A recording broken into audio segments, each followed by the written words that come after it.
Hello everyone, आज के video में हम जानेंगे कि महाराष्ट्र सीईटी एग्जाम के फॉर्म को कैसे फिल करना है। स्टेप बाय स्टेप हम एक एक चीज को समझेंगे। तो इस वीडियो को पूरा देखिए जिससे कि आपको फॉर्म भरने में कभी दिक्कत नहीं आए और आप इजीली फॉर्म फिल करके एमएसटी सीईटी के लिए अप्लाई कर पाए। आप चैनल पर नए हैं तो चैनल को जरूर सब्सक्राइब करें। तो सबसे पहले हमें ऑफिशियल वेबसाइट पर जाना है। यहाँ पे ऑफिशियल वेबसाइट मेंशन है cetcell.mahcet.org। तो ये ऑफिशियल वेबसाइट है और इसका यहाँ पे होम पेज खुल जाएगा। सबसे पहले हमें यहाँ पर जो यहाँ पे राइट हैंड साइड में आप देख सकते हैं कि टॉप ऑप्शन अवेलेबल है कैंडिडेट रजिस्ट्रेशन AY 2425। इस पर हमें क्लिक करना है। इसके बाद में हम यहाँ पर लॉगिन पेज पर आ जाएंगे। तो यहाँ पे आप देख सकते हैं कि कुछ इस तरीके से यहाँ पे लॉगिन पेज दिखेगा। यहाँ पे आपको साइन इन में आपको रजिस्टर्ड ईमेल आईडी और पासवर्ड एंटर करना पड़ेगा अगर आपने रजिस्टर कर लिया है तो। और अगर आप न्यू यूजर है यानी कि अगर आप फ्रेश रजिस्ट्रेशन कर रहे हैं तो राइट हैंड साइड पे यहाँ पे रजिस्टर का ऑप्शन अवेलेबल होगा, तो इस पर आपको क्लिक करना पड़ेगा। अब आगे हम देखेंगे कि जैसे ही हम रजिस्टर पे क्लिक करेंगे तो कुछ इस तरीके का पेज ओपन हो जाएगा। तो रजिस्टर में हमें यहाँ पे फुल नेम है तो हमें स्टूडेंट को अपना जैसा कि उनके एसएससी या एचएससी मार्कशीट पर नाम है ठीक वैसा ही नाम यहाँ पे एंटर करना पड़ेगा। फिर वो अपनी ईमेल आईडी एंटर करेंगे। अब यहाँ पे पासवर्ड सेट करने का ऑप्शन है तो यहाँ पे वो अपना पासवर्ड सेट करेंगे। एटलीस्ट 8 कैरेक्टर्स का पासवर्ड होना चाहिए और उसके अंदर एक अपर केस एटलीस्ट एक अपर केस लेटर होना चाहिए, एक लोअर केस लेटर होना चाहिए, एक नंबर भी होना चाहिए और साथ ही साथ एक स्पेशल कैरेक्टर भी होना चाहिए जैसे कि @ या हैश वगैरह। और यहाँ पर मैक्सिमम पासवर्ड की लेंथ जो है 16 कैरेक्टर्स से ज्यादा की नहीं हो सकती है। तो इस चीज का भी आपको ख्याल रखना पड़ेगा। तो ये यहाँ पे देख लिया कि ये चीजें हमें एंटर करनी पड़ेगी। फिर जो है कंफर्म पासवर्ड में एक बार फिर से पासवर्ड को एंटर करना पड़ेगा। उसके बाद में स्टूडेंट अपना मोबाइल नंबर एंटर करेंगे। और यहाँ पे एक चीज का ध्यान रखिएगा कि ये वही नंबर आप को एंटर करना है जिस पर आपको आगे चल करके ओटीपी वेरिफिकेशन के लिए ओटीपी आएगा। तो इस चीज का आपको खास ध्यान रखना है। फिर अपनी सही से आपको डेट ऑफ बर्थ भी एंटर करनी है। और जब आप ये पूरी इंफॉर्मेशन फिल कर देंगे उसके बाद में आपको रजिस्टर पर क्लिक करना पड़ेगा। तो जब आप रजिस्टर पर क्लिक करेंगे तो आगे की फर्दर डिटेल्स आपको कुछ इस प्रकार की यहाँ पे भरनी पड़ेगी। यूजर इन्फो वाला पेज आपके लिए ओपन होगा जहां पे आपको पर्सनल डिटेल्स फिल करनी पड़ेगी और यहाँ पे आपको अपने फादर का नाम मेंशन करना पड़ेगा। राइट हैंड साइड में आपको मदर का नाम मेंशन करना पड़ेगा। एक खास चीज का आपको यहाँ पे ख्याल रखना है कि आपको यहाँ पे फादर के नाम में सिर्फ उनका पहला नाम और साथ ही साथ मदर के नाम में उनका पहला नाम, यहाँ पे आपको कोई सरनेम ऐड नहीं करना है, ठीक है। उसके बाद में आपको जहाँ पे अपना जेंडर मेंशन करना पड़ेगा, मेल है फीमेल है या थर्ड जेंडर है। और उसके अलावा आपको यहाँ पे अपना रिलीजन मेंशन करना पड़ेगा। साथ ही साथ आपको यहाँ पे रीजन आपको मेंशन करना पड़ेगा कि आप किस रीजन से आते हैं। और साथ में आपको अपनी मदर टंग मेंशन करनी पड़ेगी। आप हिंदी स्पीकिंग रीजन से या मराठी स्पीकिंग रीजन से है तो उसकी जो भी आपकी मदर टंग है, मदर लैंग्वेज है, उसको आपको यहाँ पे मेंशन करना पड़ेगा। फिर आपको यहाँ पे अपनी नेशनैलिटी मेंशन करनी पड़ेगी, इंडियन हो गया। और यहाँ पे आपको अपनी एनुअल फैमिली इनकम है, जो भी आप मतलब फैमिली इनकम के आप ब्रैकेट में आते हैं उसको आपको यहाँ पे सिलेक्ट करना पड़ेगा। साथ ही साथ यहाँ पे आपको अपना मैरिटल स्टेटस भी मेंशन करना पड़ेगा। अगर आप सिंगल है या अनमैरिड है या मैरिड है तो वो चीज आपको यहाँ पे मेंशन करनी पड़ेगी। फिर आगे चल करके यहाँ पे हमें यहाँ पर परमानेंट एड्रेस फिल करना पड़ेगा। परमानेंट एड्रेस में आपको यहाँ पे अगर आपका एड्रेस एक लाइन में आ जाता है तो वेल एंड गुड। बाकी एड्रेस लाइन 2 भी है तो अगर आपका जो भी हाउस नंबर है वो यहाँ पे आप मेंशन कर सकते हैं। और जो आपका जैसे कि रोड नंबर है या गली नंबर है तो उसको आप यहाँ पे मेंशन कर सकते हैं, यानी कि जो भी आप कॉलोनी में रहते हैं उसको आप यहाँ पे मेंशन कर सकते हैं। और अगर आपका एड्रेस बहुत ज्यादा बड़ा हो जाता है या अगर कोई नियर बाय लैंडमार्क है तो उसको आप एड्रेस लाइन 3 में ऐड कर सकते हैं। यहाँ पे आपको अपनी स्टेट का नाम मेंशन करना पड़ेगा। आप जिस डिस्ट्रिक्ट से आते हैं उसको यहाँ पे आपको मेंशन करना पड़ेगा, तालुका का यहाँ पे जिक्र करना पड़ेगा। साथ ही साथ जिस विलेज से आप जो है बिलोंग करते हैं उसको यहाँ पे लिखना पड़ेगा। और यहाँ पे जो भी एरिया का आपका पिन कोड है उसको यहाँ पे आपको सिलेक्ट करना पड़ेगा। फिर आप यहाँ पे अपना एसटीडी कोड लिख सकते हैं, फोन नंबर आप मेंशन कर सकते हैं। तो यहाँ पे इन चीजों को डिटेल्स को आपको फिल करना पड़ेगा। मान लीजिए कि आपका जो परमानेंट एड्रेस है और करंटली अभी आप रह रहे हैं, यानी कि आप चाह रहे हैं कि जिस एड्रेस पर आपसे कांटेक्ट किया जाए वो अगर सेम है तो एड्रेस फॉर करस्पॉन्डेंस में आपका सेम एज परमानेंट एड्रेस को आप टिक कर देंगे। और अगर वो एड्रेस अलग है तो सेम ऐसा ही जो है ऑप्शंस आपको इसके नीचे भी दिखेंगे तो उनको भी आपको अकॉर्डिंगली फिल करना पड़ेगा। आगे आपको अदर डिटेल्स में मेंशन रहेगी चीजें। अगर आप महाराष्ट्र स्टेट के डोमिसाइल्ड है तो आपको वैसा ऑप्शन टिक करना पड़ेगा और नहीं है तो उसके अकॉर्डिंग आपको सिलेक्ट करना पड़ेगा। और अगर आप पर्सन विद डिसेबिलिटी है तो आपको उसके अकॉर्डिंग आपको ऑप्शन सेलेक्ट करना पड़ेगा और नहीं है तो फिर नहीं पे आपको टिक करना पड़ेगा। साथ ही साथ आपको यहाँ पे अगला ऑप्शन आ जाता है जो अदर डिटेल्स में है कि आपको सिलेक्ट करना पड़ेगा एसएससी या इक्विवेलेंट पासिंग ईयर। तो जब भी आपने अपनी एसएससी पास की है वो ईयर आपको मेंशन करना पड़ेगा, कितना आपका टोटल परसेंटेज आपको आए थे, आप किस बोर्ड से आते हैं उसका आपको जिक्र करना पड़ेगा, और आपके एसएससी स्कूल स्टेट कौन सा स्टेट है वो यहाँ पे लिखना पड़ेगा। साथ ही साथ आपको यहाँ पर एसएससी या इक्विवेलेंट का आपको टोटल परसेंटेज आपका कितना था वो आपको लिखना पड़ेगा, और यहाँ पे आपको एसएससी जो इक्विवेलेंट बोर्ड है वो लिखना पड़ेगा। तो इस प्रकार से आपको इन इंफॉर्मेशन को यहाँ पे फिल करना पड़ेगा, और आगे चल के आपको जो आपकी एसएससी स्कूल स्टेट है उसके बारे में लिखना पड़ेगा। मान लेते कि महाराष्ट्र है, और अगर आप एचएससी आपने यहाँ पे पास किया है, फिर आपके एसएससी के बाद में आपकी एचएससी की भी डिटेल्स रहेगी, और आपको ये लिखना पड़ेगा कि अगर आप अपियर हो रहे हैं 12th में यानी कि एचएससी में 24 में तो वैसा लिखना पड़ेगा, और अगर नहीं हो रहे या ऑलरेडी अपियर्ड हो गए तो उस हिसाब से आपको यहाँ पर ऑप्शन सेलेक्ट करना पड़ेगा। साथ ही साथ आपको यहाँ पर एचएससी का जो पासिंग ईयर है वो मेंशन करना पड़ेगा, और यहाँ पे आपको एचएससी का एचएससी या इक्विवेलेंट बोर्ड है, मान लीजिए कि आपका आपका एसएससी और एचएससी अगर सेम है तो वो आप यहाँ पर मेंशन कर सकते हैं। आप यहाँ पे मार्क्स टाइप रहेंगे कि एचएससी में आपके क्या मार्क्स टाइप है, परसेंटेज है तो आपको यहाँ पर लिखना पड़ेगा कि एचएससी में आपको कितने मार्क्स आपको मिले हैं और मार्क्स ऑब्टेन्ड में, और कितने में से मिले हैं। तो एचएससी मान लेते हैं कि अगर आपका 500 है और 500 में से अगर आपके 450 मार्क्स है तो 450 यहाँ लिखना पड़ेगा और 500 यहाँ पे मेंशन करना पड़ेगा। तो इस तरीके से आपको यहाँ पे मेंशन करना पड़ेगा, और जो परसेंटेज टाइप है तो जो भी आपका एचएससी में कैलकुलेटेड परसेंटेज आया है वो यहाँ पे आपको लिखना पड़ेगा। तो इस तरीके से आपको ये वाली डिटेल्स फिलअप करनी है। तो जैसे ही आप ये डिटेल्स फिल कर लेते हैं फिर आपको जो है रजिस्ट्रेशन आपकी आगे प्रोसेस हो जाएगी, और यहाँ पे आपको कुछ इस तरीके से आप इस पेज पर पहुंचेंगे। तो यहाँ पे पहला ऑप्शन रहेगा registration, profile, help desk, admit card, objection tracking, score card, cap और नोटिफिकेशन। हमें यहाँ पर सबसे पहले वाले ऑप्शन को टिक करना पड़ेगा, यानी कि रजिस्टर नाउ। तो जब हम इसे सिलेक्ट करेंगे उसके बाद में कुछ इस तरीके के ऑप्शंस हमारे सामने पेज पर ओपन हो जाएंगे। तो यहाँ पे सबसे पहला जो ऑप्शन है यूजी के अंडर में टेक्निकल एजुकेशन में महाराष्ट्र सीईटी 2024, हमको इसे सिलेक्ट करना पड़ेगा। तो जब हम इसको सिलेक्ट करेंगे उसके बाद में हम देखेंगे कि एक इंस्ट्रक्शंस वाला और एक डिक्लेरेशन वाला पेज ओपन हो जाएगा। तो यहाँ पे हमें इन इंस्ट्रक्शंस को बड़े ध्यान से पढ़ना पड़ेगा, और जब हम एक एक करके सभी चीजों को पढ़ेंगे तो हम यहाँ पे देखेंगे कि क्या क्या इंपॉर्टेंट इंस्ट्रक्शंस लिखे हुए हैं। स्टूडेंट इसको अच्छे से पढ़े जिससे कि जब वो फॉर्म को फिल करेंगे तो उनको कोई भी जो है इश्यू नहीं आएगा।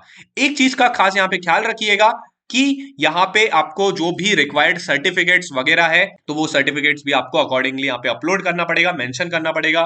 फोटोग्राफ, सिग्नेचर, डॉक्यूमेंट जो भी चीज है, जो भी नेसेसरी है वो आपको करेक्ट करेक्ट यहाँ पे अपलोड करना पड़ेगा। साथ ही साथ यहाँ पे जो है यहाँ पे फॉर्म की फीस क्या है वो भी देख लेते हैं। जनरल कैटेगरी स्टूडेंट्स जो महाराष्ट्र स्टेट से आते हैं या आउटसाइड महाराष्ट्र स्टेट के जितने भी स्टूडेंट्स हैं उन सभी के लिए यहाँ पर 1000 रुपीज की फीस है जो एप्लीकेशन फीस है।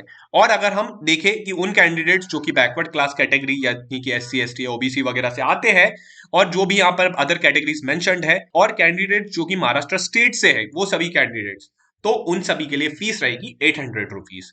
तो ये चीजें रहेगी। बाकी ऑल ऑर्फन या जेंडर अदर्स कैटेगरी जो कैंडिडेट्स रहते हैं उनके लिए भी 800 रुपीज फीस रहेगी। और एक चीज का आपको खास ख्याल रखना है कि ये जो रहेंगे ये एक कंप्यूटर बेस्ड टेस्ट है, तो ये सभी इंफॉर्मेशन हम यहाँ पे है, तो आप इसको जो है जब भी फॉर्म भरेंगे तो उसको आपको ध्यान से पढ़ना है। फिर आप नीचे देखेंगे कि यहाँ पे एक टिक बॉक्स के लिए एक चेक बॉक्स रहेगा कि यहाँ पे आप देखेंगे कि I have downloaded the information brochure of MSTCET 2024, read and understood all the instructions there as well as mentioned above, and fill up the online application form of for the MSTCET 2024 accordingly। तो इस check box को आपको टिक करना पड़ेगा। उसके बाद में I accept and proceed पर आप क्लिक करके आगे बढ़ेंगे। तो आपको अब यहाँ पर जैसे ही आप आगे बढ़ेंगे तो आपको जो फर्दर डिटेल्स है वो फिल करनी पड़ेगी, जो कि आपके लिए काफी ज्यादा एसेंशियल हो जाती है। यहाँ पे रजिस्ट्रेशन डिटेल्स, अब यहाँ पे आप देखेंगे कि जो चीजें आपने पहले भर चुके वो चीजें आपके लिए यहाँ पर आ जाएगी। तो ये चीजें आप ऑलरेडी भर चुके होंगे, जो आपने पहले भरी थी वो यहाँ पर एक तरह से प्रीव्यू के रूप में यहाँ पे रिफ्लेक्ट करेगी। तो यहाँ पे कैंडिडेट्स का फुल नेम जो आपने पहले भरा था वो यहाँ पे रिफ्लेक्ट करेगा, father's name, mother's name, gender, confirm your gender, फिर marital status, date of birth जो आपने भरी थी, रिलीजन रीजन, और फिर फैमिली इनकम आपकी कितनी है, जो आपकी मदर टंग है, नेशनैलिटी है, ये सभी चीजें जो है ना एक प्रकार से आपकी रिफ्लेक्ट करेगी। यहाँ पे हमने परमानेंट एड्रेस भरा था, करस्पॉन्डेंस एड्रेस अगर सेम है तो वैसी चीजें। उसके बाद में पिन कोड, मोबाइल नंबर जो आपने पहले, हाँ अब यहाँ पे आपके जो भी आपने पिन कोड भरा था वो रिफ्लेक्ट करेगा, मोबाइल नंबर जो आपने दिया था वो होगा, और उसके साथ साथ आपका अगर कोई आपने टेलीफोन नंबर भी दिया है, लैंडलाइन नंबर है, ईमेल एड्रेस जो आपने यहाँ पे प्रोवाइड किया होगा या प्रोवाइड करोगे आप, वो चीज यहाँ पे मेंशन्ड होगी।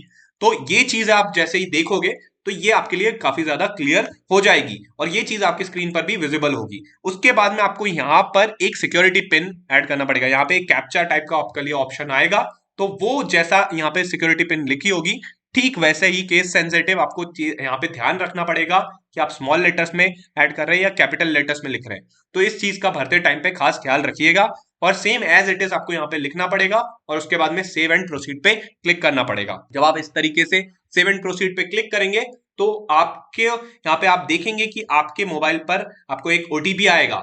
जिस नंबर पे आपने यहाँ पर जो मोबाइल नंबर मेंशन किया होगा उसके बाद में आपको एक ओटीपी मिलेगा। वो ओटीपी को आपको इस बॉक्स में एंटर करना पड़ेगा और वेरीफाई ओटीपी पर क्लिक करना पड़ेगा। जब आपने ये प्रोसेस को कंप्लीट कर लेंगे तो उसके बाद में आप पाएंगे कि आप जो है सक्सेसफुली रजिस्टर कर चुके हैं। तो यहाँ पे आपको ऐसा ग्रीन लेटर्स में लिख के आ जाएगा, registered successfully for MST CET academic year 24-25। और साथ ही साथ आपको एक एप्लीकेशन नंबर यहाँ पे लिख देंगे। तो इस एप्लीकेशन नंबर को जो है आपको ध्यान से नोट डाउन कर लेना है, ये आपके लिए काफी ज्यादा इंपॉर्टेंट रहेगा क्योंकि आने वाले टाइम में जो भी आप कम्युनिकेशन होगा उसमें आपके लिए एप्लीकेशन नंबर बेहद जरूरी होगा। उसके बाद में आप आगे क्लिक करके प्रोसीड करेंगे। फिर आपके लिए आप पाएंगे कि आप एक प्रकार के इस पेज तक के पहुंच जाएंगे जहां पे लिखा होगा रजिस्ट्रेशन फॉर्म स्टेटस। और रजिस्ट्रेशन फॉर्म स्टेटस में आपको यहाँ पर स्टेप 1 स्टेप 2 करके ऐसे अकॉर्डिंगली स्टेप 9 तक की होंगी चीजें। फिर रजिस्ट्रेशन और पर्सनल डिटेल्स आपकी आप देखेंगे कि राइट हैंड साइड में स्टेटस जो है कंप्लीट है। फिर आगे आपके लिए ऐसा लिखा हुआ है अगले स्टेप से domicile and category details, qualification details, MST CET details, upload photo and signature, साथ ही साथ upload required document for proof of identity, preview and validate information, pay application fees and print application fees. तो अभी तक की ये process incomplete है, तो एक एक करके एक एक चीजों को भी हम देख लेते हैं जिनको हम एक एक करके जैसे भरेंगे तो वो चीजें भी process step by step complete होती चली जाएगी। यहाँ पे हम देख सकते हैं अगला पेज खुलेगा डोमिसाइल एंड कैटेगरी डिटेल्स। तो यहाँ पे आपका जो भी स्टेट से आपका डोमिसाइल, अगर महाराष्ट्र स्टेट से या आउट ऑफ स्टेट है तो वैसी चीज आप यहाँ पे मेंशन करेंगे। किसी कैटेगरी से अगर आप जो है आप आते हैं, अगर आप जनरल कैटेगरी से तो आप वैसा मेंशन करेंगे, तो उसमें आपको कोई डॉक्यूमेंट अपलोड करने की जरूरत नहीं। लेकिन अगर आप कोई कैटेगरी से आते हैं तो उसका आपको यहाँ पे सर्टिफिकेट वगैरह की इन्फॉर्मेशन यहाँ पे मेंशन करनी पड़ेगी। अगर कोई डॉक्यूमेंट अपलोड करने के लिए मांगता है तो उसके अकॉर्डिंग वो करना पड़ेगा। अगर आप कोई माइनॉरिटी कैटेगरी से तो उसके अकॉर्डिंग आपको यहाँ पे ऑप्शन को टिक करना पड़ेगा। और अगर आप ऑर्फन है तो वो चीज आपको यहाँ पे मेंशन करनी पड़ेगी। तो इस तरीके से आपको डोमिसाइल एंड कैटेगरी डिटेल्स यहाँ पे फिल करना पड़ेगा। जब आप वो करते हैं तो आप आगे बढ़ेंगे। यहाँ पे क्वालिफिकेशन डिटेल्स आपको अपनी मेंशन करनी पड़ेगी। क्वालिफिकेशन डिटेल्स आपकी यहाँ पे आ जाती है। अगर आपने सिलेक्ट किया है एसएससी से तो एसएससी आपका जो है अगर आपने 2017 में क्लियर किया है तो वो आप यहाँ पे मेंशन कर देंगे ईयर, और आपने कितना आपका जो परसेंटेज था वो मेंशन कर देंगे। और आप जिस बोर्ड से आते हैं वो आप यहाँ पे इन्फॉर्मेशन मेंशन कर देंगे। मान लेते हैं कि अगर आपने Maharashtra state board of secondary and higher secondary education Pune से किया है तो वो आप मेंशन कर देंगे। उसके बाद में जिस स्टेट से आपने पास किया उसको आप यहाँ पे लिखेंगे। ठीक उसी तरीके से एचएससी की भी जो डिटेल्स है, यानी कि आपने जैसे 12th की भरी वैसे ही आप 12th की भी इंफॉर्मेशन यहाँ पे फिलअप कर देंगे। और उसके बाद में एचएससी में आपके कितने मार्क्स आए हैं 12th में और कितने में से आए हैं और परसेंटेज क्या रहा है उस तरीके से आप यहाँ पे मेंशन करके आगे सेव एंड प्रोसीड करेंगे। जब आप यहाँ पे करेंगे तो उसके बाद में आप आगे नए पेज पर आएंगे जो है रहेगा आपका एमएसटी सीईटी 2024 का एग्जामिनेशन डिटेल्स वाला पेज। यहाँ पे आपको सबसे पहले फिल करना पड़ेगा कि आप किस सब्जेक्ट ग्रुप से आते हैं। आप क्या पीसीएम से आते हैं या पीसीबी से आते हैं, तो यहाँ पे डेफिनेटली आप अपने पीसीएम का ऐड करेंगे। उसके बाद में आप यहाँ पे लैंग्वेज, जिस लैंग्वेज में आप चाहते हैं कि आपको क्वेश्चन पेपर मिले, इंग्लिश में मिले, मराठी में मिले या उर्दू में, तो वो आप यहाँ पे अकॉर्डिंगली टिक कर देंगे। साथ ही साथ यहाँ पर आप जो है इस चीज को भी कंफर्म करेंगे कि आपको यही इसी लैंग्वेज में चाहिए, है ना। तो इस कंसिस्टेंसी को आपको ध्यान में रखना है। उसके बाद में आपको अपना जो एग्जामिनेशन सेंटर है उसका प्रेफरेंस को फिल करना है। यहाँ पे आप जिस स्टेट में आप चाह रहे हैं कि आपका एग्जामिनेशन सेंटर हो उसको फिल करेंगे। उसके बाद में अगर आप महाराष्ट्र का है तो महाराष्ट्र को फिल करेंगे और अदर स्टेट के तो उसको वैसा फिल करेंगे। मान लेते हैं कि आपने यहाँ पे महाराष्ट्र फिल किया और अगर आप चाहते हैं कि आप सबसे पहले नागपुर चाह रहे हैं तो नागपुर को फिल करेंगे। अगर आप सेकंड प्रेफरेंस में यहाँ पर अमरावती चाह रहे हैं तो वैसा फिल करेंगे। थर्ड प्रेफरेंस में मान लेते हैं कि आप पुणे चाह रहे हैं और फोर्थ में अगर आप मुंबई चाह रहे हैं तो वैसा आप अकॉर्डिंगली फिल कर देंगे। तो जिस तरीके से आपको जो भी एग्जामिनेशन सेंटर का प्रेफरेंस रहेगा वैसा आप फिल करेंगे। तो जो भी आपको मतलब अलॉटमेंट होगा प्रेफरेंस वाइज वो बेसिकली आपको सेंटर आपके ऑप्शंस में से मिल जाएगा। फिर आप सेव एंड प्रोसीड पे रख के क्लिक करेंगे। उसके बाद में अगले पेज पर बहुत ज्यादा क्रूशल है, इस चीज को आप ध्यान से सुनिएगा। यहां पर आपको फोटोग्राफ और सिग्नेचर को अपलोड करना पड़ेगा। तो ऊपर जो आपको यहाँ पे इंस्ट्रक्शंस लिखे उनको हमेशा ध्यान से पढ़ना और उन चीज का खास ख्याल रखना फोटो और सिग्नेचर को अपलोड करते वक्त। तो सबसे पहले सिग्नेचर एंड फोटोग्राफ ये आपके इन फॉर्मेट में होने चाहिए। आपको इंश्योर करना है कि ये अच्छी क्वालिटी में हो, क्लियरली विजिबल हो, है ना, कोई यहाँ पर ब्लर इमेज नहीं चलेगी। साथ ही साथ आपको जो भी फोटोग्राफ या सिग्नेचर है उसको आप यहाँ पे सिलेक्ट करके वैसे वैसे आप यहाँ पे फोटोग्राफ अपलोड हो जाएंगे, फिर यहाँ पे सिग्नेचर अपलोड होगा। और यहाँ पे लिखा हुआ है कि ओपन बटन को सिलेक्ट करना है, उसके बाद में क्रॉप, अगर आपको क्रॉप करना पड़े तो उसमें आप क्रॉप ऑप्शन को भी सिलेक्ट कर सकते हो। उसके बाद में अपलोड सिलेक्ट बटन को जैसे ही आप क्लिक करेंगे तो आपकी फोटो या जो भी सिग्नेचर है वो अपलोड हो जाएगा अकॉर्डिंगली। उसके साथ साथ अब आपको यहाँ पर डॉक्यूमेंट का भी ध्यान रखना जरूरी है। तो जो भी रिक्वायर्ड डॉक्यूमेंट है आपकी प्रूफ ऑफ आइडेंटिटी के लिए वो आप यहाँ पे अपलोड कर सकते हैं। डॉक्यूमेंट में आपका या तो आधार कार्ड हो सकता है, पैन कार्ड हो सकता है ना, ड्राइविंग लाइसेंस वगैरह, जो भी आपके जो मतलब इंश्योर करता है कि वो आपका आपका प्रूफ ऑफ आइडेंटिटी को एस्टैब्लिश करता है, वो आपको यहाँ पे अपलोड करना पड़ेगा। ठीक है, तो यहाँ पे इसके भी इंस्ट्रक्शंस दिए हुए हैं। आप या तो जो भी ब्राउजर है गूगल क्रोम, मोजिला फायरफॉक्स, उसका यूज कर सकते हैं। इन बेसिकली फॉर्मेट्स में आपको फाइल्स को अपलोड करना है। मैक्सिमम साइज जो है 500 KB अलाउड है। और यहाँ पर आपको सिर्फ और सिर्फ एक डॉक्यूमेंट को ही अपलोड करना है। और ध्यान रखना है कि इन्हीं डॉक्यूमेंट्स की जो कॉपी है वो आपको एग्जामिनेशन सेंटर पर भी लेकर के जाना है, क्योंकि वो चीज आपको वहां पर दिखानी भी पड़ेगी। जब आप यहाँ पे ये चीजों को मेंशन कर देंगे फिर आप सेव एंड प्रोसीड पर क्लिक करेंगे। उसके बाद में फाइनल प्रीव्यू आपका दिखेगा। जो भी आपने इन्फॉर्मेशन अभी तक के फिलअप की है वो आपको प्रीव्यू में दिखने लगेगी। जैसा कि आपने पर्सनल डिटेल्स भरी, यहाँ पे परमानेंट एड्रेस भरा, एड्रेस फॉर करस्पॉन्डेंस, सब चीजें आपकी यहाँ पर स्क्रीन पर दिखने लगेगी। आपके एचएससी के मार्क्स, आपके एसएससी वगैरह के मार्क्स जो भी है वो दिखेंगे। साथ ही साथ महाराष्ट्र सीईटी में जो भी आपने फॉर्म में डिटेल्स भरी है वो चीज आपकी यहाँ पर मेंशन होगी। किस तरीके से आप एग्जाम चाह रहे हैं, कौन से लैंग्वेज में चाह रहे हैं, क्या आपका एग्जामिनेशन सेंटर का प्रेफरेंस होना चाहिए, वो सभी इंफॉर्मेशन यहाँ पे दिखने लगेगी। साथ ही साथ आपने जो भी फोटोग्राफ अपलोड किया होगा और सिग्नेचर किया होगा वो भी आपको यहाँ पर स्क्रीन पर दिखने लगेगा। उसके अलावा आपको यहाँ पर जो भी आपने डॉक्यूमेंट अपलोड किया होगा वो यहाँ पे मेंशन हो जाएगा। जैसे फॉर एग्जांपल यहाँ पे पैन कार्ड अपलोड किया गया है तो यहाँ पे पैन कार्ड दिख जाएगा।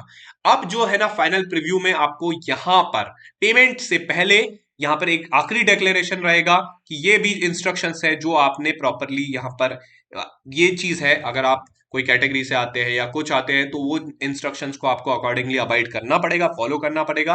और फाइनली जब आप यहाँ पर पेमेंट में आप प्रोसीड करेंगे उससे पहले इस चेक बॉक्स पर भी आपको टिक करना पड़ेगा जहां पे लिखा है I have read all the important instructions. उसके बाद में प्रोसीड फॉर पेमेंट पे आपको क्लिक करना पड़ेगा। जब आप ये कर चुके होगे तो आपको आखिरी में वो पूछेगा कि सेल्फ कंफर्मेशन ये सही है क्या, are you sure to proceed to payment. इसको पढ़ लीजिए, check all the details filled in application form carefully before making the payment. After making payment you won't be able to make any changes in the application form details. तो यहाँ पे आप कोई भी चीज को एडिट नहीं कर पाएंगे। इसलिए पेमेंट करने से पहले एक बार ध्यान से देख लीजिएगा प्रीव्यू में सभी चीजें। अगर आपने ये इंश्योर कीजिए कि जो भी चीज आपने भरी है वो आपने एक्यूरेटली या करेक्टली फिल की है, क्योंकि अगर आपने कुछ भी चीज गलती से भी कोई चीज गलत फिल कर दी है ना, या कोई भी चीज मिस कर दी तो आपका एप्लीकेशन फॉर्म रिजेक्ट हो जाएगा और आप आगे एग्जाम में प्रोसीड नहीं कर पाओगे। इसलिए इन बातों का खास ख्याल रखना बहुत बहुत जरूरी है। फिर आप जब श्योर हो गए तो आप प्रोसीड करेंगे, तो आप यस पे क्लिक करेंगे। तो फिर आपको जो है अब यहाँ पे पेमेंट करना पड़ेगा। मान लेते हैं कि अगर आप यहाँ पे किसी कैटेगरी से आते हैं, कुछ आते हैं, तो आपके लिए 800 रुपीज फीस है। और अगर आप जनरल कैटेगरी से आते हैं या अदर स्टेट से है तो आपके लिए 1000 रुपीज फीस है। तो अगर आप महाराष्ट्र के कैंडिडेट है यस, किसी कैटेगरी से है तो यस, और उसमें अगर आपने अप्लाइड किया ईडब्ल्यूएस के लिए नो, अगर आपका पीसीएम सब्जेक्ट ग्रुप है तो वैसा, अगर आप डिसेबिलिटी से नहीं है तो वैसा। और यहाँ पे मान लेते हैं कि आपको 800 रुपीज फीस करनी है, तो यहाँ पे रिक्वायर्ड पेमेंट इतनी है, रिमेनिंग पेमेंट अभी भी पेड नहीं हुई है और टोटल फीस आपको 800 रुपीज यहाँ पे लगनी है। उसके बाद में आप यहाँ पे उसको सिलेक्ट करके प्रोसीड टू पेमेंट पे क्लिक करेंगे, आगे बढ़ेंगे। आप कोई भी ऑप्शन हो सकता है ऑनलाइन में, अगर आपका रिजर्व पे है तो इसको आप सेलेक्ट करेंगे और I agree to term and condition, फिर यहाँ पे प्रोसीड पे आप क्लिक करेंगे। आगे पेमेंट का ऑप्शन आएगा। आपको कई सारे यहाँ पे पेमेंट ऑप्शंस है, चाहे आप यूपीआई से कर सकते हैं, नेट बैंकिंग से कर सकते हैं, वॉलेट से कर सकते हैं, ईएमआई बेसिस या कार्ड से कर सकते हैं। तो जो भी सूटेबल है आप उसको सिलेक्ट करेंगे। और उसके बाद में जब आप यहाँ पे कंप्लीटली आप अपनी फॉर्म को फिल कर चुके होंगे, आपका पेमेंट कंप्लीट हो जाएगा, तो आप आखिरी स्टेप जो सबसे मोस्ट इंपॉर्टेंट है वो है आपका एप्लीकेशन फॉर्म का प्रिंट निकालना। तो यहाँ पे नीचे जो है आप एक प्रकार से वापस से अपने जो है होम पेज पे आ जाएंगे, लेकिन आप अभी भी लॉग्ड इन ही है तो यहाँ पे जब आप इन चीजों को कंप्लीट कर चुके होंगे तो नीचे आपको प्रिंट एप्लीकेशन फॉर्म का होगा, तो इसको आप क्लिक कर सकते हैं, इसको आप क्लिक करके प्रिंट करके डाउनलोड कर सकते हैं और इसे अपने पास में ध्यान से संभाल करके रखिएगा जब तक कि आपको एडमिट कार्ड का प्रॉपर इंटीमेशन नहीं आता है। और जो भी नेसेसरी डिटेल्स रहेगी वो हम अपने चैनल पर आगे लाते रहेंगे महाराष्ट्र सीईटी से रिलेटेड। तो यहाँ पे हमने पूरी प्रोसेस को स्टेप बाय स्टेप समझ लिया है कि किस प्रकार से हमें महाराष्ट्र सीईटी का एप्लीकेशन फॉर्म को भरना है। उम्मीद करते हैं कि आपको एक एक चीज क्रिस्टल क्लियर हो गई होगी। तो ये इंश्योर करिएगा कि फॉर्म भरते टाइम पे एक एक चीज को ध्यान से, भले ही एक आध घंटा लग जाए 2 घंटे लग जाए, लेकिन जब भी आप फॉर्म भरे तो टाइम लेकर के भरे, एक एक चीज को ध्यान से देखिए कि आप जो भी चीजें फिल कर रहे हैं वो करेक्टली फिल कर रहे हैं। क्योंकि एक बार अगर फॉर्म का आपने पेमेंट कर दिया फिर आपके पास में एडिट का कोई ऑप्शन नहीं है। तो इसलिए जो भी चीजों को आपको भरना है काफी ज्यादा पेशेंस के साथ में ध्यान से केयरफुली आपको भरने की जरूरत है। तो जब आप इस तरीके से फॉर्म फिल कर चुके होंगे तो आपको जो है एप्लीकेशन को प्रिंट कर लेना है, फिर आपको अपनी प्रिपरेशन जारी रखनी है। अच्छे से मेहनत कीजिए, महाराष्ट्र सीईटी बहुत अच्छे अच्छे कॉलेजेस मिलते हैं आपको इस एग्जाम के थ्रू। इससे रिलेटेड हम लगातार वीडियोस अपने चैनल पर लाएंगे, इसलिए चैनल को जरूर सब्सक्राइब कीजिए। चलिए मिलते हैं अगले वीडियो में किसी नए इंटरेस्टिंग और इंफॉर्मेटिव वीडियो के साथ में, तब तक के लिए जय Hind, thank you, God bless.